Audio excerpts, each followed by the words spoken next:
First meeting of the Senate Standing Committee on Education will come to order. Welcome, everyone. Would you please silence your cell phones? I'd like to make a quick announcement. We are allowing people to stand, but there is overflow in Senate room, the room 149 down the hall. If you wish to speak, in the Senate Education Committee, you're required to sign in, and you're required to do that now. I have the list here. If you want to speak, you have to sign in, so go ahead and get with staff right now. No signs are permitted in the committee room, and at this time we would like to recognize our three new members. Senator Williams, Vice Chair. Thank you. He's been here before, I think, in a past life. It's changed quite a bit since then. Just a bit. Senator Funky Fromeyer and Senator Tishner. Welcome to the Education Committee. At this time, do we have any introductions from members, people they would like to introduce? Senator Thomas. Thank you, Chairman Wise, and good morning. I have a number of students from the Fayette County, a number of teachers from the Fayette County Public Schools here this morning. I don't have their names, but I would ask this. There's 7 of them I do know. I would ask them to stand. They're from Frederick Douglass High School, Crawford Middle School, Henry Clay High School, and Cardinal Valley Elementary. So I want to welcome them to the Education Committee, and thank you for your participation here today. Thank you, Senator Thomas. Thank you. Senator Funky Fromeyer. Thank you. And I would like to recognize, I have an intern here today from the University of Kentucky, Dea Smith, and I have an intern here from Northern Kentucky University, Callie Antle. Thank you so much. Any others? Seeing none. Seeing none, please call the roll. Senator Carroll. Here. Senator Funky Fromeyer. Present. Senator Givens. Here. Senator Higdon. Senator Meredith. Here. Senator Neal. Senator Stivers. Senator Thomas. Here. Senator Tishner. Senator Wilson. Here. Senator Wise. Here. Senator Williams. Here. Chair West. Here.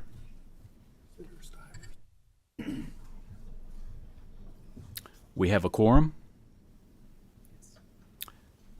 We will move right into business. We have a busy agenda today. We'll be discussing 4 bills.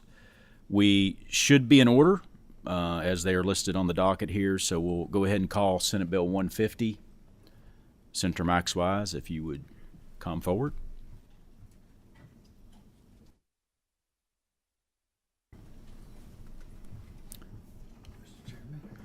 Glad you could make it. Senator Wise, do you have anybody presenting with you? I do not, Mr. Chairman. If you would please state your name for the record and please proceed.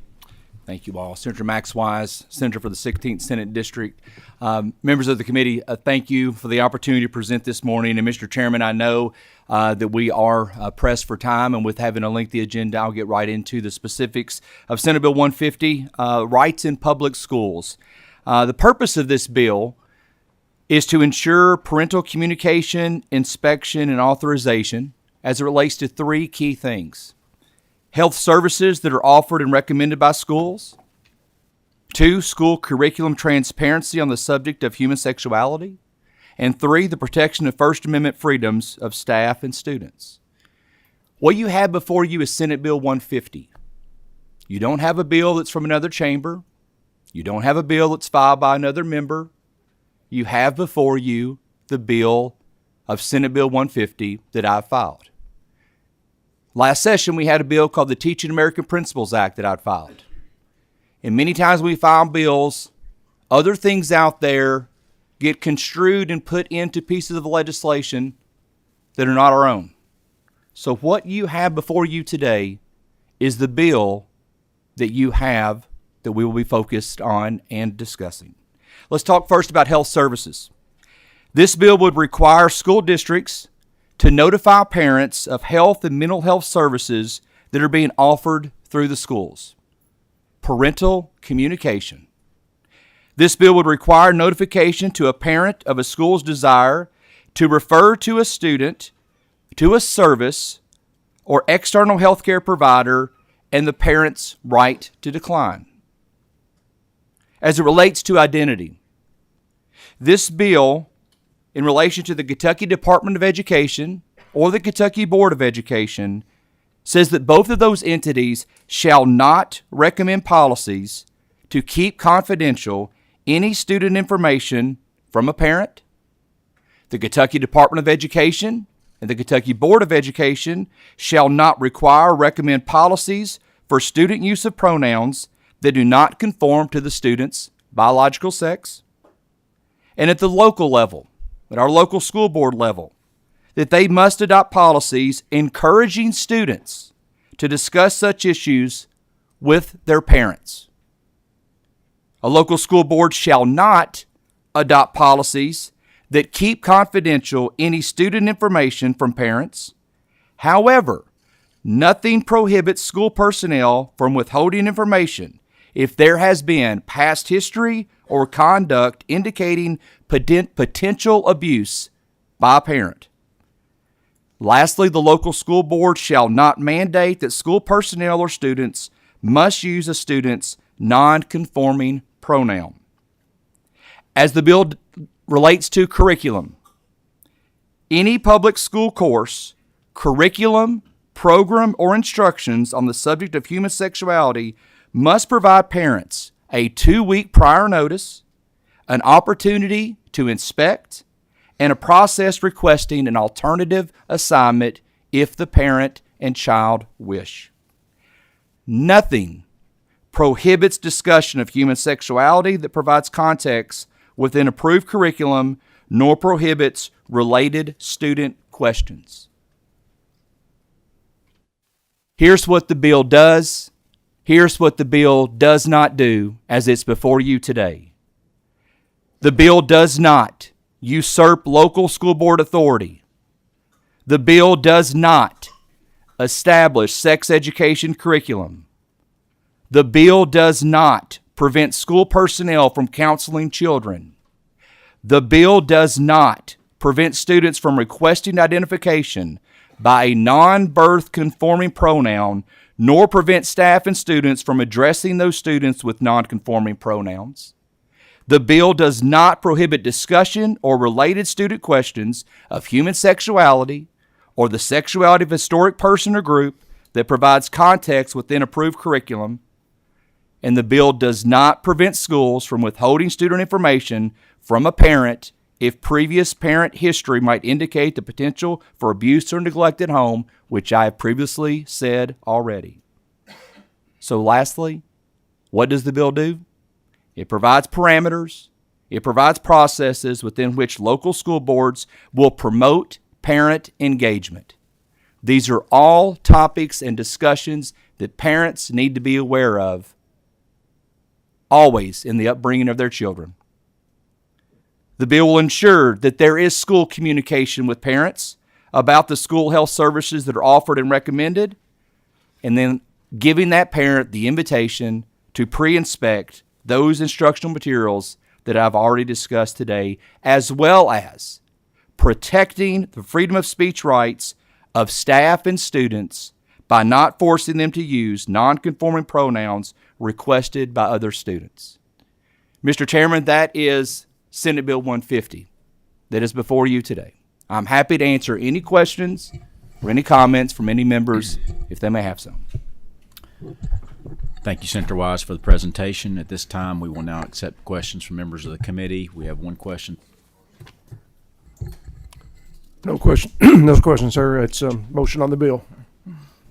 We do have a question that just chimed in from Senator Thomas. We'll take Senator Thomas's question first. Senator West, let me begin by saying I have several questions, if I may be allowed to ask them. Please proceed. Thank you, sir. Senator Wise, let me first begin on page 2, section 15D. Okay. the way I read that is that if a school district decides on its own that informing the parent would result in acts of dependency, neglect, or abuse, they're not prohibited from not disclosing that to parents. Is that correct? Correct. Okay. However, what I find as a significant omission is that they're not required to not disclose that. If the district determines that outing a child with regard to their sexuality is going to result in acts of dependency, neglect, or abuse, those are serious concerns for a child. Shouldn't we require the school district or school personnel to not disclose that? Senator, I don't think that there's anything in here in the text that would prohibit the ability for school districts to form their policies as it relates to this. Well, here's my question, and you can help me with this. A child comes to a teacher and says, I am of a sex different than I was born. I just feel it differently. But I know from what my parents have said and from statements they've made watching television, on the news, with their friends, that if I disclose this, I'm going to be beaten down, okay? And I need help. As a child, I need help. And that's what they say. Is the district protected if they don't disclose that to the parents? That's the loophole I see here. That's the lack of clarity I see in this proposed legislation. So answer that for me, please. Well, I would hope that the district would have a policy in place to be able to deal with that situation if it were to arise. We want to make sure, though, that parents, have open communication lines within the school district. And if there's something that a parent needs to be aware of, a parent needs to be notified about a situation that may arise that may endanger their child. So, if a school, given the scenario I just described to you, again, I'm just trying to get an answer. That's all. If a school district decided that we're not going to disclose that because the comments the child has made that they know their parents would really beat them down. That's why I said if they knew. How would they know in terms of really? You talking about a history there, which this bill allows for, of knowing the background. I'll ask you a question. The child said, "I know from comments my parents have made about LGBTQ communities. I know, what they said to their friends. I know what they said when they hear news stories. I know how they react. So that's the knowledge that the student." This child is giving to the school professional and in a plea for help. So that's what the child is saying. I know how my parents are going to act. Can the school, the way I read this, the school district would still have to inform the parents if the child is seeking help. I don't see how 5D really helps the school district, provides them any guidance in that area. I think everything that's stated in here would help and assist that district to be able to do so.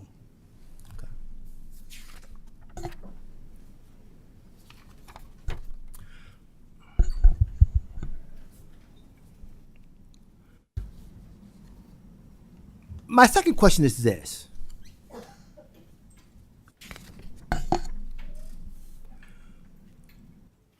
The bill seems to require teachers to be able to use pronouns, he or she, that the child may feel uncomfortable with, may be embarrassed by, may feel harmed.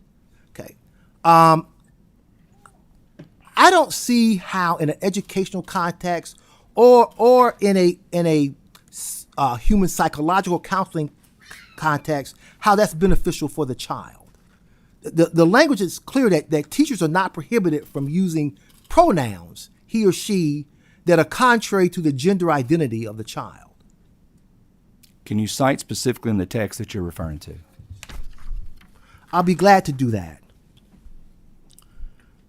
5B. The Kentucky Board of Education or the Kentucky Department of Education shall not require, there's that word again, require, or recommend policies or procedures for the use of pronouns that do not conform to a student's biological sex as indicated on the student's original unedited birth certificate issued at the time of birth pursuant to KRS 156.070 2G2. Okay. Then, paragraph C. A local school district, such as my school district, Fayette County, shall not require school personnel or students to use pronouns for students that do not conform to the particular student's biological sex as referenced in paragraph B of this subsection. Succinctly stated, I've read the statute. If a teacher uses out of form a pronoun that the child says, well, I don't identify that pronoun, that teacher's not barred from doing that. That teacher cannot be sanctioned. How is that helping the health and safety or self-esteem of the child, Senator Wise? That's my question to you. The reply I've got is specifically not allowing the Kentucky Department of Education or the Kentucky Board of Education to be mandating and pushed down upon local school districts their ability to handle this at a local control level. And with that also, Senator Thomas, I think this gives districts more leeway in issuing guidance to educators. So once again, it gets down where the choice is left up to educators and is working there at the local control level and not a push down from the higher up to the bottom by the Department of Education or a commissioner of education wishing to push something down onto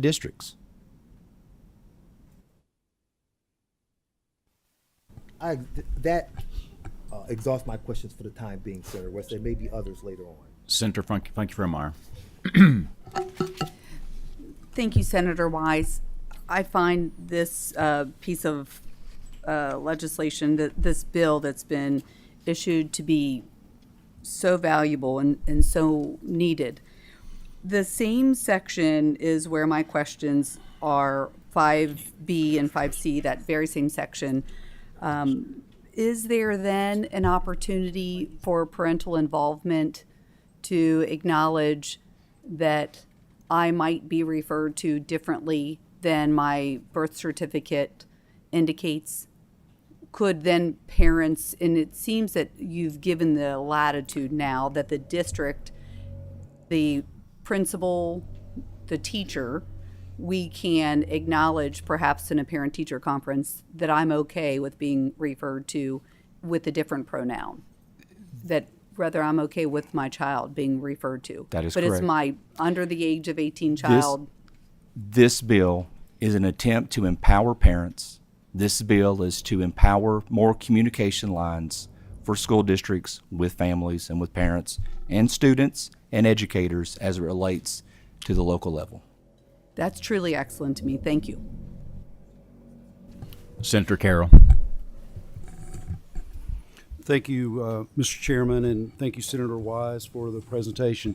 Looking back at on page 2, section 5D, that Senator Thomas was speaking about, I could envision as an administrator within a school system under these circumstances that this situation would not just end at that acknowledgement from the child or those statements from the child, that there would be extensive services that would be offered and perhaps DCBS involved to try to bridge this issue between the child and the parents. So, but that's an approach that could be taken based on each individual child in that situation to provide the best path to make sure that that child is getting what it needs without the risk of any abuse or neglect, correct? That is correct, Senator Carroll. And I know your background and your work, especially about wraparound services provided to children, you're exactly right of what that can provide. Thank you, Senator Wise. Thank you, Mr. Yes. Chairman. Senator Tishner. Yes, thank you. I would have to agree with Senator Funky Fremeyer. I think this is a really great start to getting parents back involved in the process of where we've seemingly been left out of really important issues in our children's lives. One of the questions that I had said a school shall notify, this is section 1(3)(b). School shall notify a student's parents if a school personnel make a referral for the student to receive a school's health service or mental health services, or a referral for an external health care provider. I may not be aware, but is it common practice that a school would choose care for a student that is outside of the school without the parent's knowledge at this point? That would probably be handled at that local level Okay. of knowing what the services are that are being provided. Okay. I do have one other quick question, too. Please proceed. In Section 2, in reference to sexually related content and curriculum, it's spelled out in Section 2(2), any course, curriculum, or program. This word program, especially in relation to sexually related content, would this be a drag show? Could that open the door for that to come into our schools? We're seeing it happen in other states. I think program can have a lot of interpretations in terms of probably being specifically a school program or a school activity. It could be something I know of my children in public school, could be a guest speaker that may be coming to the school. I think when you look at program, it has a lot of interpretations of where that can be used. Thank you. Senator Stivers. Thank you, Mr. Chair. If I could, I'd just like to ask the sponsor of the bill a couple quick questions. Senator Wise, do you believe a parent has a fundamental right to make the decisions for their minor children and the upbringing and their educational opportunities? 100% yes.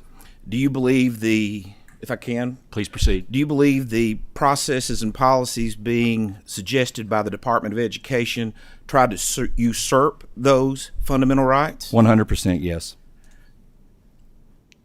Mr. Chair, if I could comment. Please proceed. In 2000, there was a case that came out of the state of Washington that the United States Supreme Court ruled upon.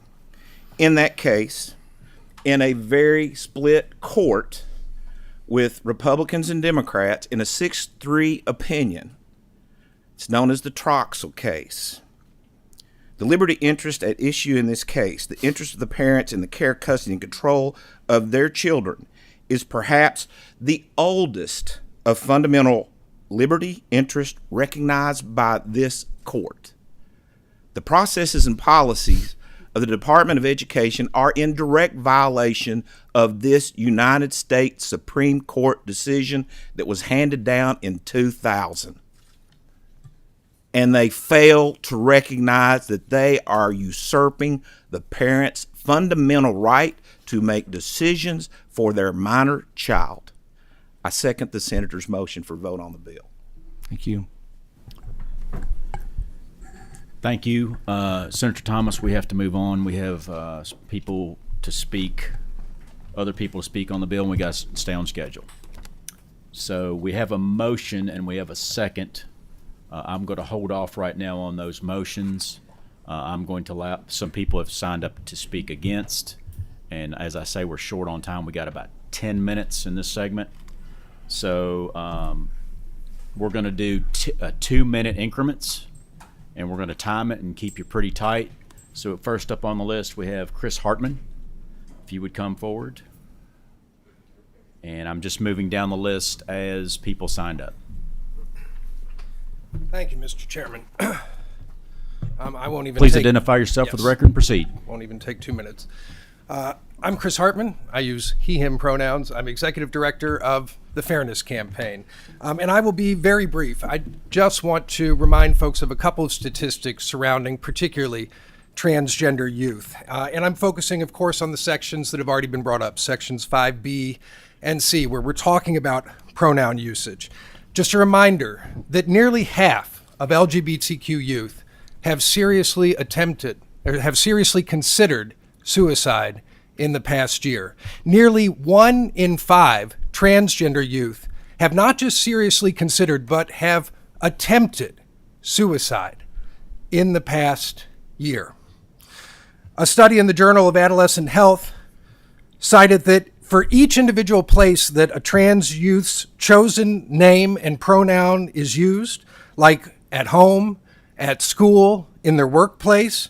For each place that they're being affirmed, their risk of suicidal behavior is reduced by more than half. The Journal of Pediatrics finds that trans youth who have fully socially transitioned and have been supported by their networks of support at school and at home do not have elevated signs of depression or symptoms compared with the rest of the general public. And so I just want to remind you that this is a life-saving issue, a life and death issue, that respecting who trans kids are in the school environment will save their lives, and not doing so puts them at far greater risk. Thank you. Thank you so much. You did keep it under 2 minutes. That was great. Thank you. Lori Grimes is up next, and Miles Joyner will be up after Mrs. Grimes. If you could state your name for the record and proceed. Yes, thank you for having me here, Mr. Chairman and committee. I'm Dr. Laurie Mount Grimes. I'm the legislative agent for the Kentucky Psychological Association, and I'm also a practicing pediatric psychologist. I'm here today on behalf of KPA to oppose SB 150.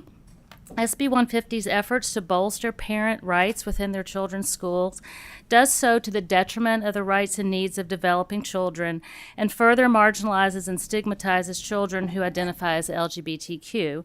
Children spend a large portion of their time at school. It's the environment for many kinds of learning and growth: academics, physical growth, peer relationships, and personal identity. It's critical for all children to have safe and supportive environments to do the work of childhood and adolescence and learn who they are and how they fit into the world. SB 150 will compromise this process. Implementing the restrictions proposed by SB 150 will not change the number of LGBTQ children in schools. They'll still be there and they'll still have needs, but they will no longer be in a safe and accepting environment. Youth will be emotionally unsupported and rejected for who they are. Refusing to honor pronouns, that is the harassment of daily misgendering, is dehumanizing and will levy a toxic and sometimes deadly tax on youth mental health. LGBTQ youth are 4 times more likely to attempt suicide than their peers, not due to the angst over their sexual orientation or gender identity, but because of the crushing toll of being marginalized in society. Rates of anxiety, depression, and suicidality are much higher among youth without support systems. It's well understood in the medical and psychological communities that the number one factor that can drastically reduce suicide risk in LGBTQ youth is support and acceptance from an adult, even just one adult, and that could be a teacher. The psychosocial work of teens is forming their identity. School needs to be a place that affirms the worth of all students, validates their identity by correct pronoun usage, and provides a safe place for their expression of self, which in turn will free them up to learn and perform to their potential. It's 2 minutes. Okay, thank you very much. You are welcome. Next, we have Miles Joyner. Up next, we have Brenda Rose. I'm not sure if I've got the last name correct on I couldn't read it, but we have Brenda is up next after Miles. If you would state your name for the record and please proceed. My name is Miles Joyner, and I'm proud to be a trans man. I'm speaking from lived experience and desperately speaking up for my trans clients. I'm a licensed clinical social worker in Louisville, and I primarily treat members of the trans community. So we're talking about statistics and, these big ideas, but I see them face to face. I have witnessed them come out of depression and anxiety as they get to live their truth, as they are heard and seen and cared for and respected as fellow human beings. Children are not subhumans. They're fellow human beings, and they deserve to be respected and cared for.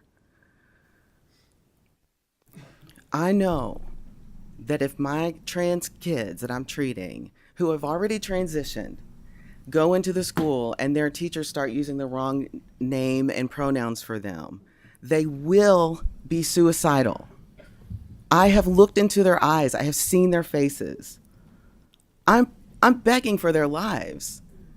Have any of you sat with them and talked to them directly? Or is this just some I don't know the word I'm trying to get to. This is real life. It's not just a number. It's a real life. They will also be outed to their peers, which subjects them to bullying and physical danger. Is that what we want for our children? I know that some of you may not be able to understand the trans experience. I get that. You may not even know a trans person personally. So how could you understand the lived experience of a trans person? I get that. And you know what? I'm not even asking you to understand. What I'm asking you to do is to care. Can you care for our children?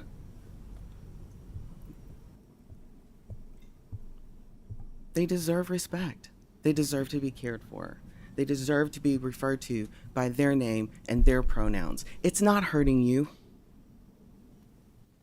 It's not hurting you to call me Miles. Why would we hurt our children? Thank you.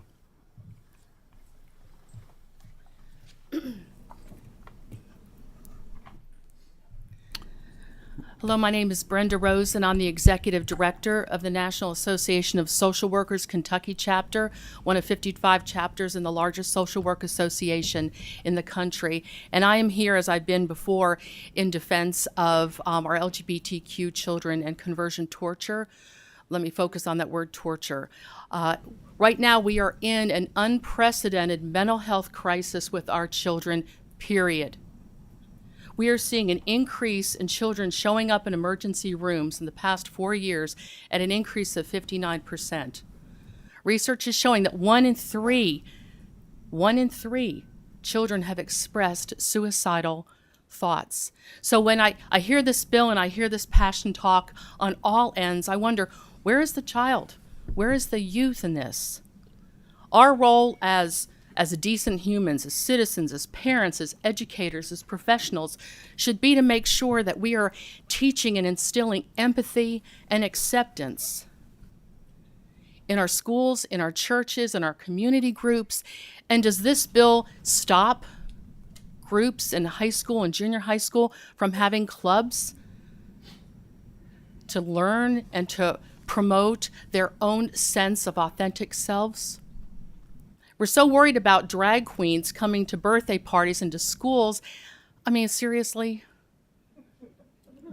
We take our kids to Disney World and everybody dresses up.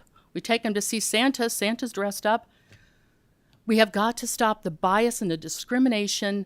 We need to teach our kids. Children are not born to hate, but ignorance and fear creates hate.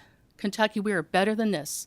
And if we are in the Bible Belt, it is time that we took that belt to hold our citizens up and not beat them down. Thank you.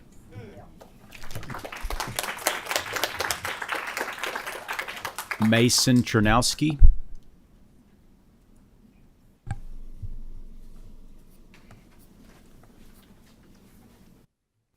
Hi, Mason Chernowski, but it's okay that it's a hard name to say. My name is Mason. I live in Lexington, and I'm trans. I oppose passing the bill because I believe it would be dangerous for young kids in Kentucky. I had a very good family growing up. Like a lot of you have shared, my parents were very concerned about me and also concerned about me being LGBTQ. They were very religious, and they did not support the LGBTQ lifestyle, as they put it. So I was not out to them growing up. I was not comfortable disclosing that part of my identity. I was out at school because it was so nice to have one place where I could just be myself and have people call me the right name and everything. It was very nice. However, I was terrified that someone at my school was going to tell my parents, especially the teachers, if I went to seek support, if I went to seek the guidance counselor or anything like that, I was worried the teachers were going to tell my parents, and then everything was going to get so much worse for me. So I saw friends seeking the kind of services that are talked about in this bill. And my LGBTQ friends who got those services, who got to talk to people, who got support. Their mental health got better. Mine did not. Because I was denied, I was afraid to seek the support in this bill, because I was afraid it would mean the school would talk to my teachers. That's why I think this bill would be dangerous for the mental health of children across Kentucky. I was one of those children whose mental health would have been harmed by this bill. Thank you.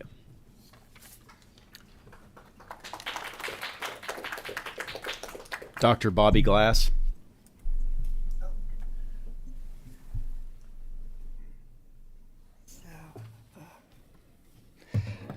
Thank you. Hello, my name is Dr. Bobby Glass, and I'm a lifelong educator of people whose brains and bodies are wired differently. For the past 12 years, though, I've been especially focused on being an ambassador for the LGBTQ+ community. My mission in life is to stop the hate against this group and to promote their inclusion and acceptance. I took early retirement from JCPS, where I was teaching middle and high school students hospitalized in a residential psychiatric facility like Maryhurst, Our Lady of Peace, Tenbrook, and Brooklawn. These kids are hospitalized because they are unfit to attend their regular public schools. Now, there are many reasons that make kids unfit to attend public school. I'm here to speak on behalf of those who are hospitalized for attempting suicide and engaging in persistent self-harm because they are LGBTQ+ and they have lost all hope of ever living a happy life. They are thoroughly hopeless.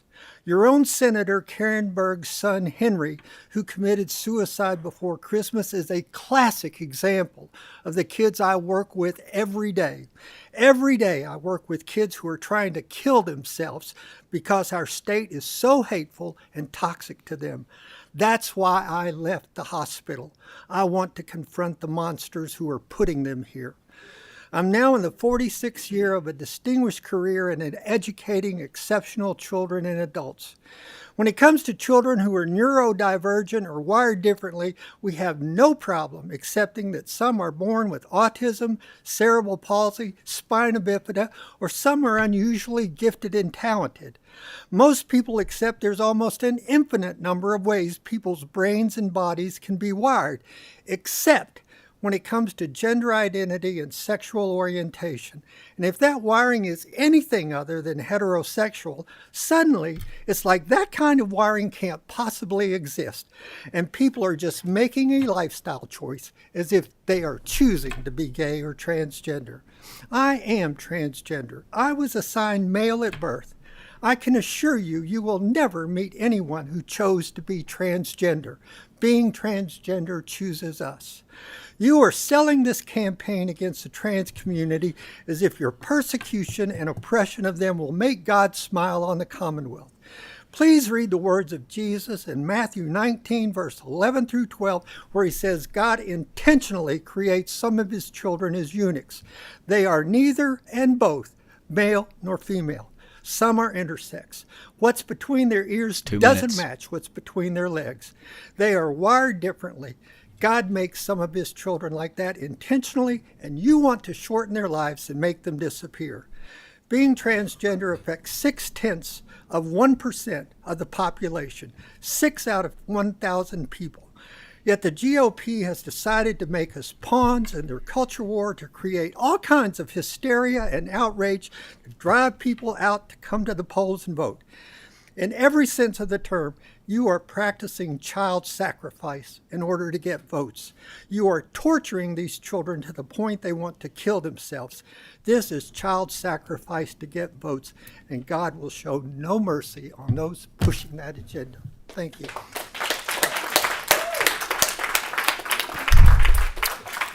Rebecca Blankenship.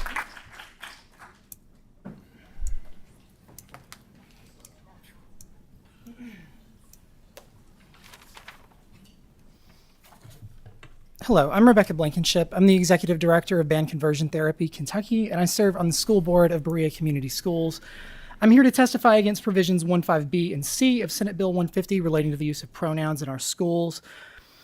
We have some constitutional concerns about this bill, in particular that it would create a new right and liability that educators and all Kentucky government employees, other than university professors, do not currently have. That is the right and, in effect, the requirement to engage in private expression in an official capacity. In Meriwether v. Hartsup, a case before the Sixth Circuit, it was ruled that academic freedom on the use of pronouns exists in higher education, but may not exist in K through 12 instruction. There is a parallel here as well. In the case of the former Rowan County Clerk Kim Davis, whose use of her official capacity to engage in personal expression caused a national outcry as well as chaos for all of her constituents, not just the same-sex couples that she discriminated against. Creating a new category of law by creating this new right and responsibility for our educators, to say the least, invites legal challenges that could prove very costly to the Commonwealth, but it also forces all K-12 educators into a dilemma that they do not currently have to face. And that, in particular, that is the dilemma of being forced implicitly to reveal their personal beliefs in the classroom.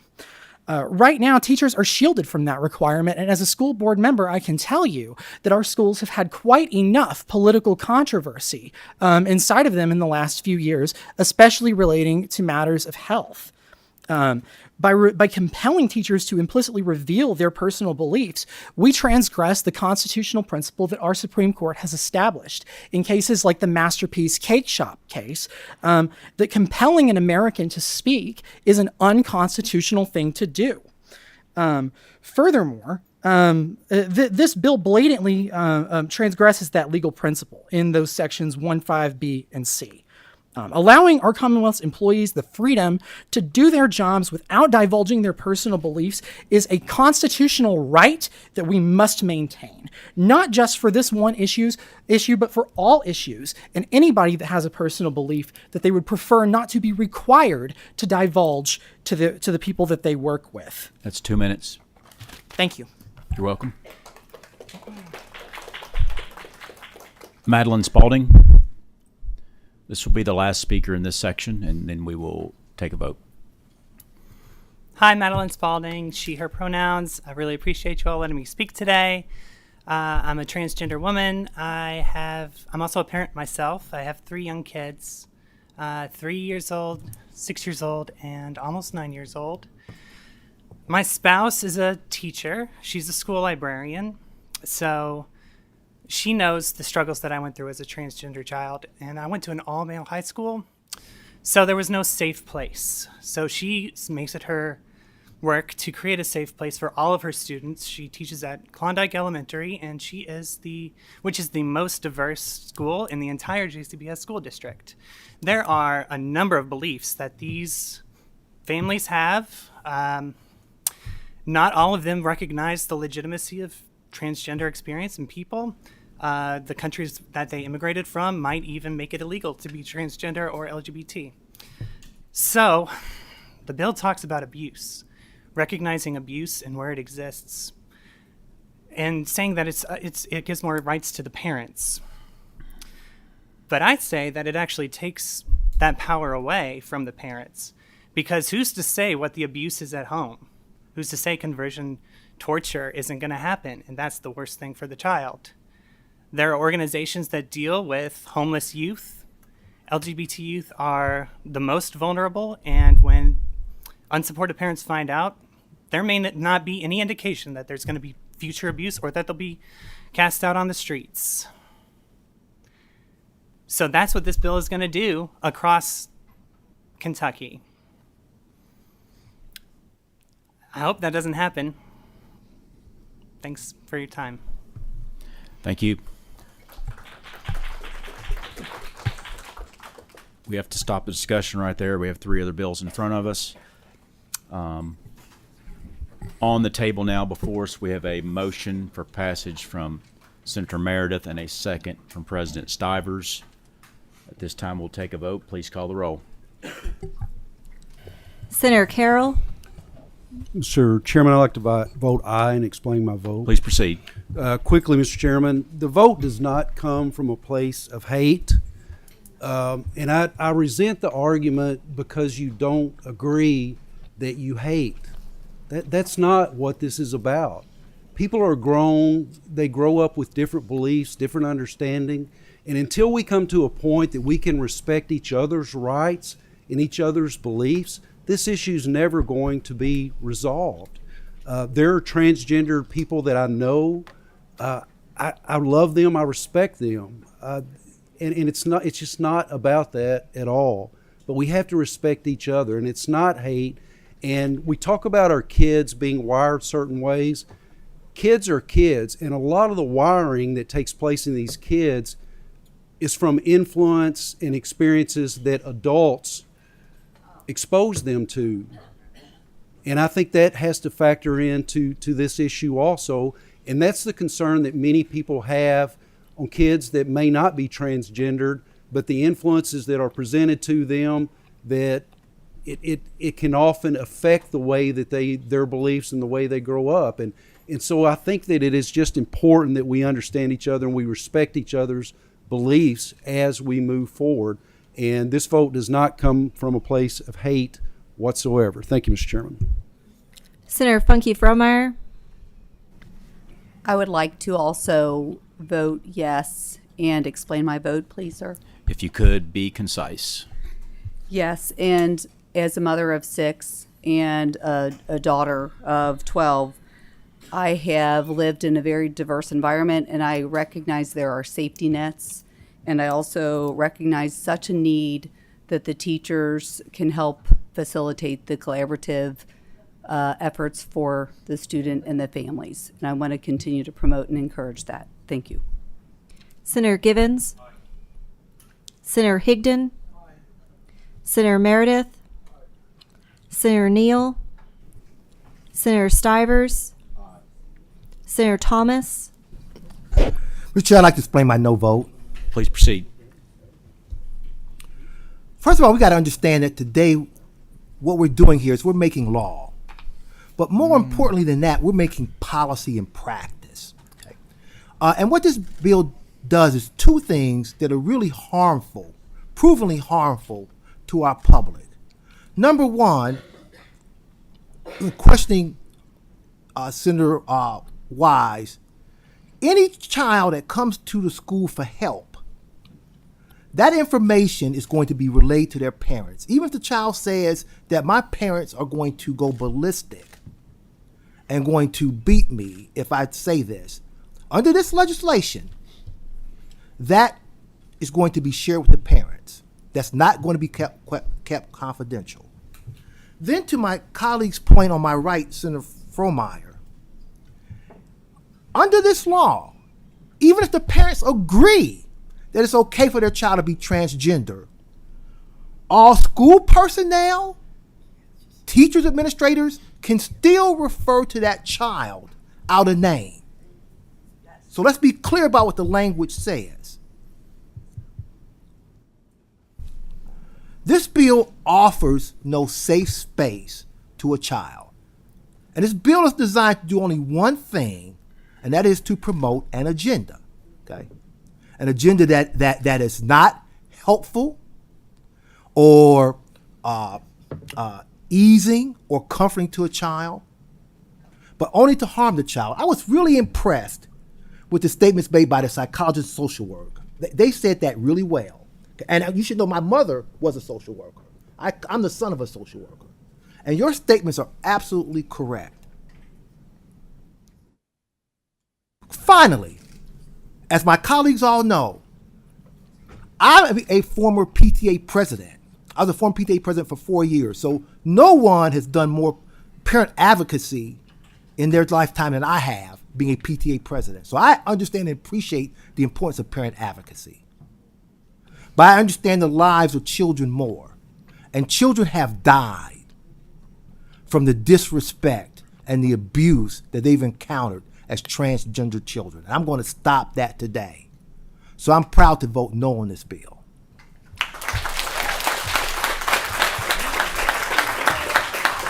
Senator Tishner.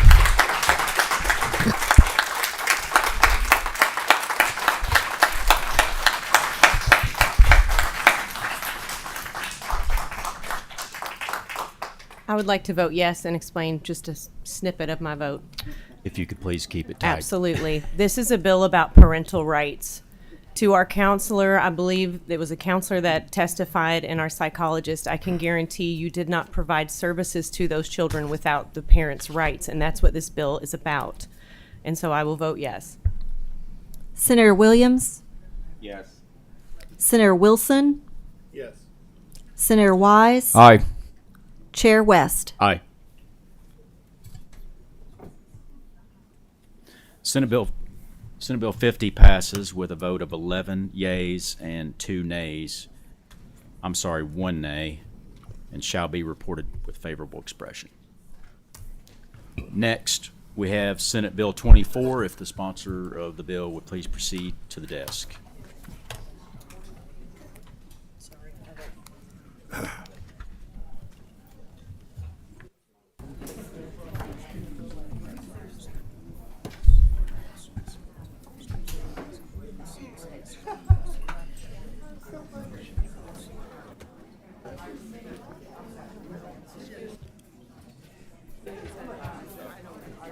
May I respond to that, Robert? If we could be quiet in the room, please. Mr. Chairman, if I could, I think there's a couple families in the overflow room that are with this bill. They could probably come in now because I think it looks like other people are leaving. That's perfectly fine. And for housekeeping, if I could tell you, as is normal in education meetings, we go over time all the time. So if you could keep it to about 10 minutes, if you could do that, please. Thank you. Thank you, Mr. Chairman. Thank you, members. Hold on a minute, Senator. Can we have some quiet in the committee room, please? If you want to talk, you can go out in the hallway, please.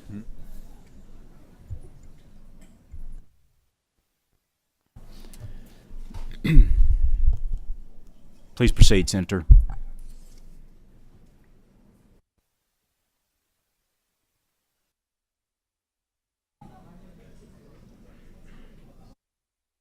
Thank you, Mr. Chairman and members of the committee for agreeing to hear Senate Bill 24 this morning. You all are very familiar with Senate Bill 24. We've had 2 interim hearings on this bill. In addition, we actually passed this bill way back in my first year in the Kentucky State Senate. Senator Charlie Borders was the bill sponsor, and this bill was passed back then. So it's been talked a lot about, and I appreciate the indulgence of this committee during the interim, the House and the Senate committee on it.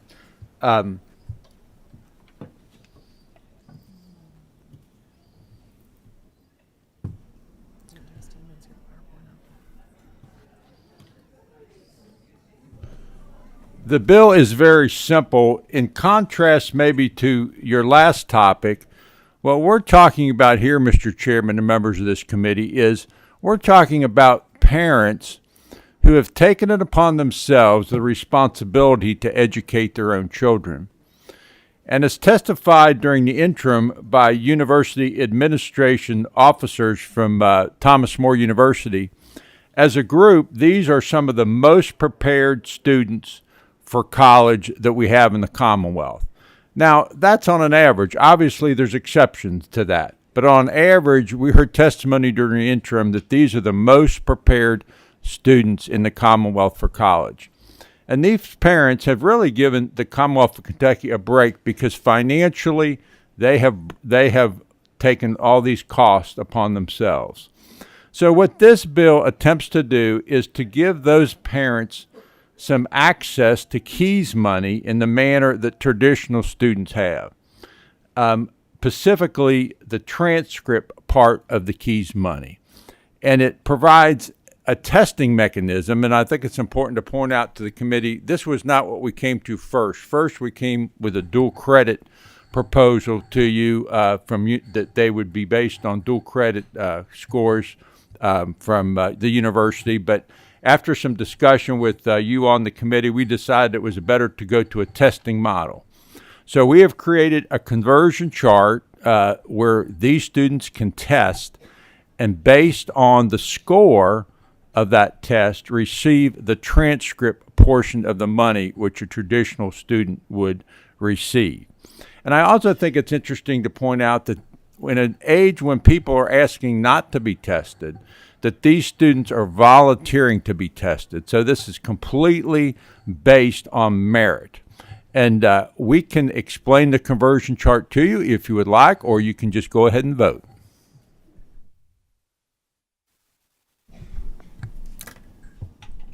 Is that all you have, Senator? That's my presentation, unless you would like Thank to you. have the conversion chart explained. Thank you for being concise. We have other bills after this, and I really appreciate it. Make a motion to pass out. We have a motion, but we have some questions. First, Senator Thomas, then Senator Funky Frommeyer. I'll yield to Senator Frommeyer first. In fact, I wanted to make a motion to vote.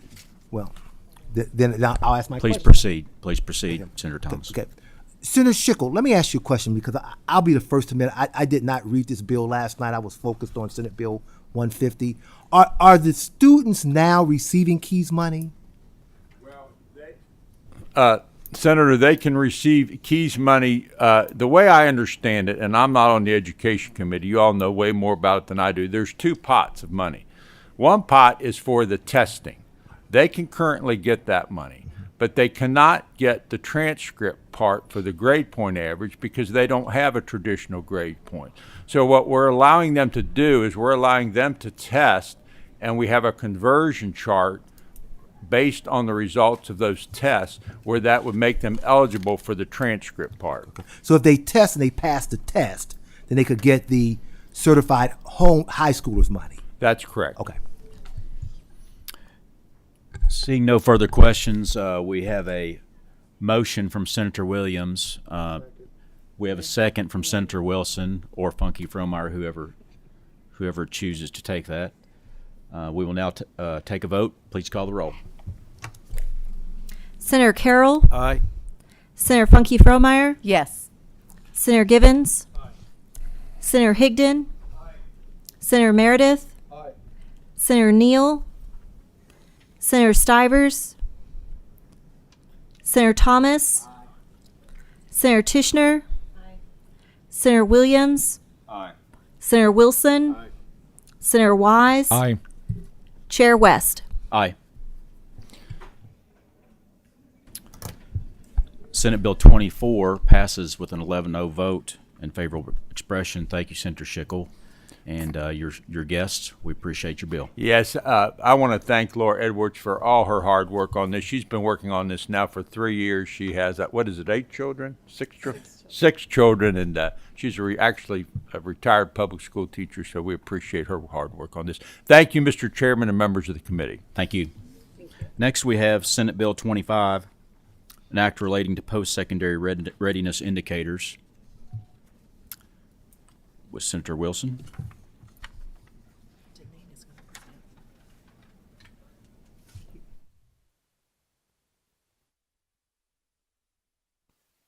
Identify yourself for the record and proceed. Senator Mike Wilson.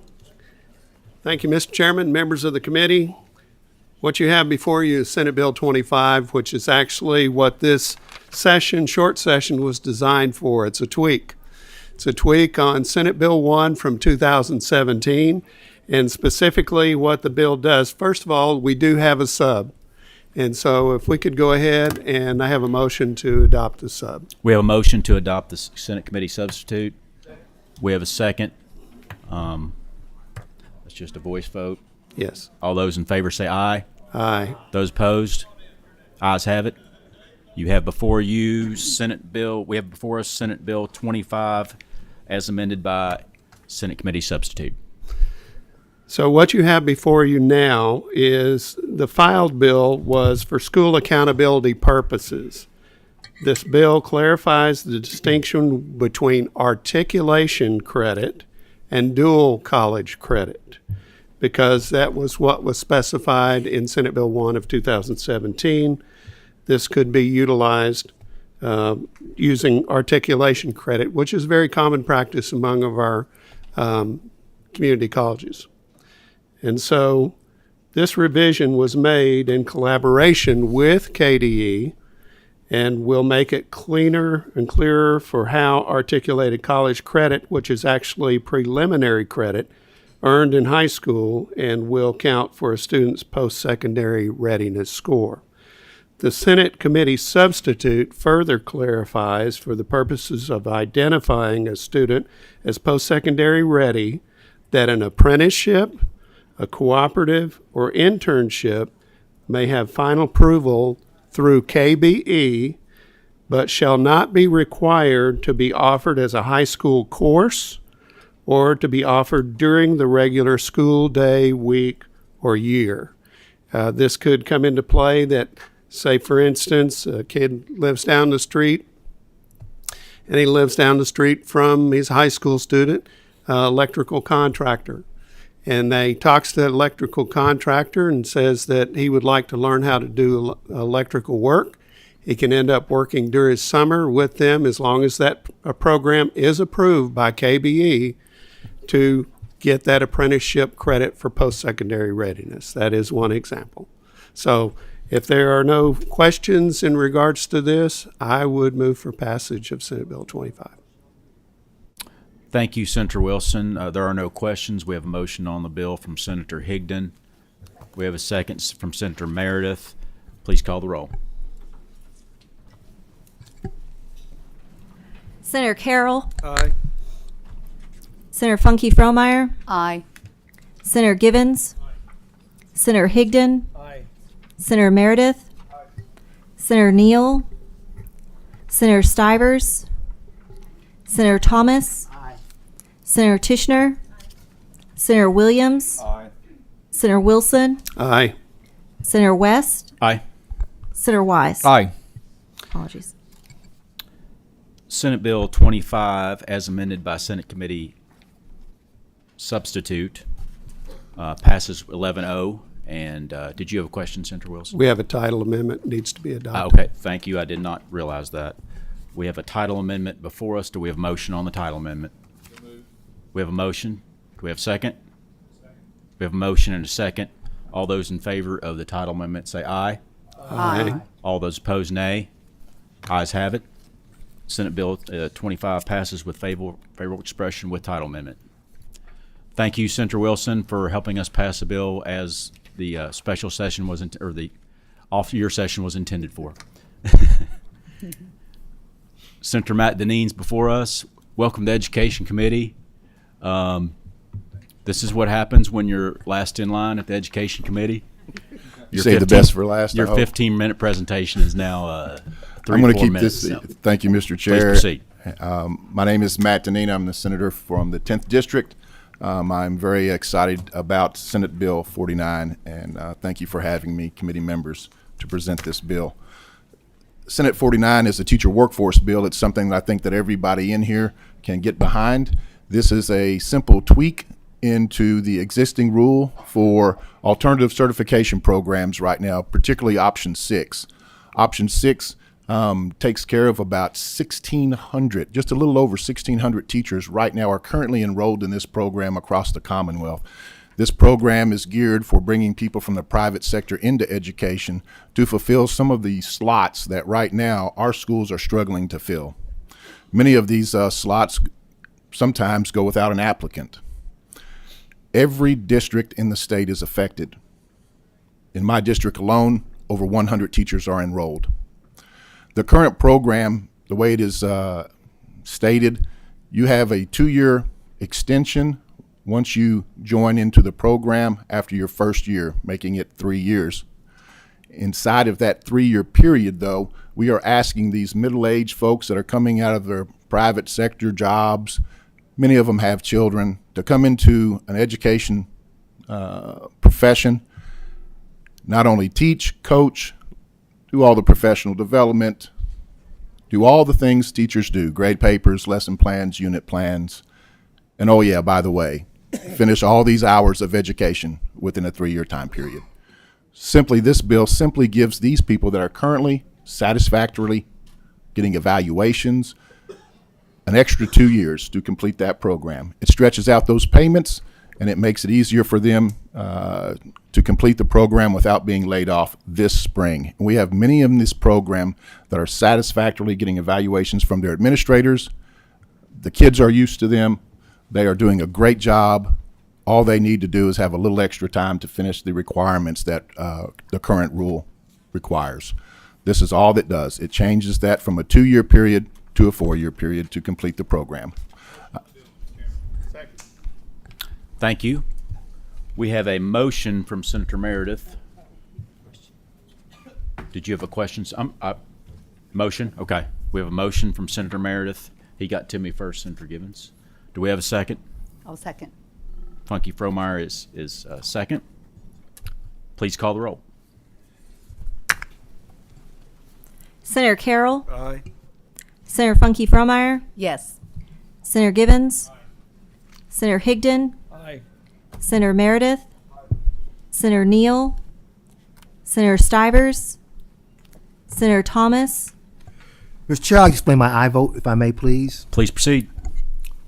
Senator Deneen, one of the bills I did look at briefly in preparation for this meeting today, other than 150, was yours. And it is a step we have to take. But let me give you some other things to think about as you move forward in this space. Okay. The problems we're having in teacher shortages is a big problem. Deals more than just with giving teachers more time to get this alternative certification. Okay, we have big problems with working conditions, over-regulation, overburdening requirements, and people talk about salaries, but the working conditions and the over-regulation are more oppressive to teachers than the salaries. And that we need to pay them more. Don't misunderstand. We need to pay them more. And you come from a school district that is really one of the best. I'm very familiar with Hardin County, North Hardin, Hardin Central, John Hardin. You've got some excellent, I think call it, Central Hardin. Correct. You've got some excellent schools there. And to keep those excellent schools there in Hardin County, you're going to need more teachers. So I ask you to think about those things as you move in this space, so we can have more teachers, have more qualified teachers, and continue to make all our school systems, including the Hardin County Public Schools, a strong school system. Thank you for those comments, and I agree with you. As we move forward, there is no silver bullet to all the issues that you have mentioned in education, but this is definitely a step in the right direction, and it keeps good teachers in those positions without having to start the program all over again with rookie teachers. So, Senator Tishner. Senator Williams. Aye. Senator Wilson. Yes. Senator Wise. Aye. Chair West. Aye. Senate Bill 49 passes with a vote of 11-0 and shall be reported with favorable expression. Senator Deneen, is this your first ever bill coming out of a committee? yes, sir, it is. This is my very first bill. Congratulations on that. Congratulations. Thank you.